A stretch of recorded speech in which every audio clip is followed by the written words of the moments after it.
বাড়ছে স্লিপ ডিভোর্সের প্রবণতা। রয়েছে যেসব কারণ। বিশ্বব্যাপী মানুষ হয়ে পড়েছে ব্যস্ত। যান্ত্রিকতা আর কর্মেই যেন সবকিছু। জীবনযাপনের ব্যয় বহন করতে পরিবারের সবাইকে আয় করতে হচ্ছে। কিন্তু এর মধ্যেও নিজেদের পারিবারিক বন্ধন টিকিয়ে রাখতে গিয়ে তৈরি হচ্ছে নানান সমস্যা। যে সমস্যার অন্যতম একটি হলো স্লিপ ডিভোর্স। প্রশ্ন হলো, স্লিপ ডিভোর্স কি? সামাজিক ও ধর্মীয়ভাবে নারী পুরুষের বন্ধন হলো বিবাহ। তবে অনেক সময় দেখা যায় দাম্পত্য অশান্তির কারণে বিচ্ছেদ হয় দম্পতিদের, যার নাম বিবাহ বিচ্ছেদ বা ডিভোর্স। কিন্তু এমনও অনেক দম্পতি রয়েছে যাদের জন্য বিবাহ বিচ্ছেদের মতো সিদ্ধান্ত নেওয়া সহজ নয়।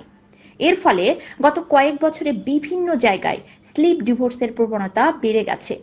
বিবাহ বিচ্ছেদ হলো স্বামী স্ত্রী দুজনের মধ্যে কোনো সম্পর্ক থাকবে না, দুজন আলাদাভাবে নিজের জীবন শুরু করবে। কিন্তু স্লিপ ডিভোর্স হলো স্বামী স্ত্রীরা একই ছাদের তলায় বসবাস করবে কিন্তু একসঙ্গে ঘুমাবে না।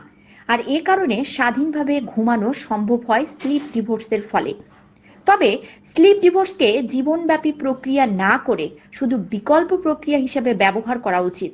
তাহলে সম্পর্কে ক্ষতি কম হয়। অন্তত সম্পর্ক ঠিক করার চেষ্টা করার জন্য সাপ্তাহিক ছুটির দিনে একসঙ্গে ঘুমানোর পরিকল্পনা করা উচিত। এর ফলে শারীরিক দূরত্বের সঙ্গে মানসিক দূরত্ব কমতে শুরু করে।